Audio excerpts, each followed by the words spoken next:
Hey, what's going on, guys? Drama22 coming back into the video. Just want to let you guys know on my Patreon about maybe a month ago, almost 2 months ago, I did a video here just talking about cover three match part three versus 2x2 compressed formations, and I actually talked about how it works and how the corner, how the underneath defenders play mostly. Okay, and the main thing is I'm gonna actually go back and just review one of the major points about how um underneath coverage in cover three specifically plays versus bunch sets. I'm going to talk about it live with you now, but it also has to do with compression sets in general. And I just want to make sure everybody's on the same page.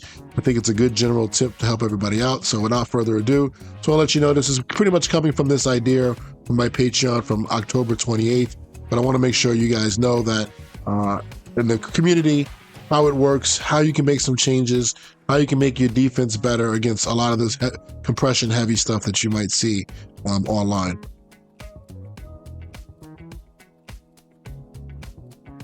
What's going on, fellas? Drama22 coming back with a video. I put this video up on my Patreon about a month ago. I want to make it public just so everybody knows how to play cover three or even quarters or even cover two and get your linebackers to kind of go back to a little bit of the legacy rules that they had in years past to be able to cover some of these routes that are pretty tough.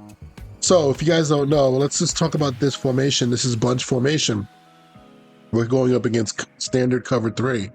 And if you don't know, I'll tell you real quick that the cover three's changed. And anytime you get a 3x1 set, you're going to see that the linebackers are going to push. The underneath interior hook defenders are going to push to the three receiver side. So take a look at this, right? So take a look at this player right here. Watch how much width he's going to get compared to years past. And this kind of has to do with the way the cover three is programmed to get different landmarks with our hook defenders. But you see how wide he gets? This isn't bad if it was versus a 3x1 spread set, but obviously versus a bunch set, this puts him out of position to cover a lot of routes, right? And then we also get the backside hook defender. He's going to push over to be in more of the middle of the field. Okay, and then even our flat defender gets a lot more width. So it's kind of like a zone strong push, okay, where everybody's kind of like pushing to the right.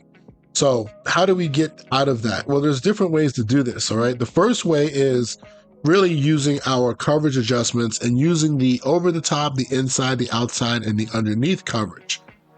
I'll repeat that. All four of those things work. Inside and outside, I don't think is really known, that most people don't really know that that's something that you can use in Madden. So let's take a look at that, all right? But first, let me just start with the basic one of just playing underneath coverage.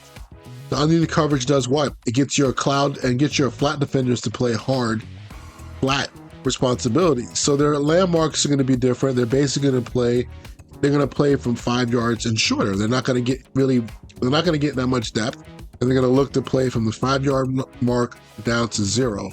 And the same thing with our underneath defenders for the most part, our two hook defenders. They are not going to really get a lot of depth, but they are going to basically play from 10 to 5 yards. But look at this player that I have highlighted right here, right? And watch now, because I'm playing underneath coverage, he is not going to get a lot of width anymore. He's going to basically sit more in his zone and not push himself out to where he was going outside the numbers and deep. So that by itself does something for you, right? Now, we can look at routes. I picked this one in particular because I think it's the most common route that I see in the simulation type of games that I play. Is basically mesh, okay? Everybody knows the TP route, the OTB route, over the ball route by this player on the outside right now. Number 1 is going to run that. Number 7, I'm sorry, is going to run that route. It's pretty much wide open, right? So what can you do? You can overcompensate with your user on the backside, try to go play that route, but it's pretty much wide open. Well, something we can do too is also use inside leverage, okay? Something that people don't really use too often. So inside leverage, all right, actually does the same thing where it changes the responsibilities of the hook defenders, and they're going to sit more inside. But more importantly, that hook defender is not going to work out towards the numbers. All right, so let's take a look at this real quick. Again, this hook defender that we talked about, watch how he stays inside. You see his first movement is actually working inside. It's about 10 yards, and then he'll react to whatever's there. So he ends up playing the OTB route pretty darn well, right? But more importantly, he's not working way outside. Same thing with the weak side hook defender. He's getting to about, 8, 9 yards. So it's kind of like going back, in my opinion, I'm not 100% sure on this, but it kind of goes back to legacy rules where this is kind of how the coverage used to play before this year. This year, the coverage plays different. Okay, so that's that. Now, if you watch this play, you say, well, Geronimo, this guy is still running underneath. The most common route that people throw it to is that shallow right there coming from left to right, right? Because usually the right-hand side has something that pushes the flat defender up the field like a wheel, and that guy's wide open. Well, the one thing is, and I think this might be worth the price of admission, is that you can use 2 of the adjustments in one play. So you can go shade underneath and shade inside, okay? And watch what happens. You're going to get the flat defender is going to be there in position to play the shallow underneath route, and the linebacker is going to play the over the ball route. So you get both without you having to use any. Okay, so we can see here that our curl flat defender, right? He's in position to at least make a tackle. And then our linebacker on this side is playing in the middle, and he's going to play the over the ball route. So you can actually combo these things and make it change for you. So that's something I think you guys might want to know. Just one quick tip, make sure you do underneath first and then do inside. Because if you did it the other way around, let me show you, inside and then underneath, watch what happens here. We're going to get a little bit of a different reaction. So what happens is the underneath is the last assignment that the inside linebacker is programmed to hear. So I did inside first, so he was fine. Then when I went underneath overrides the inside adjustment. So he uses his underneath technique as he would if I just called underneath by itself. All right. So the way to get that to work is you do underneath first, and then inside only talks to the inside hook defenders.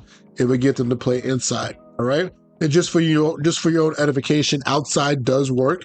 Maybe this is not the good play to run it against, but you can use outside adjustment.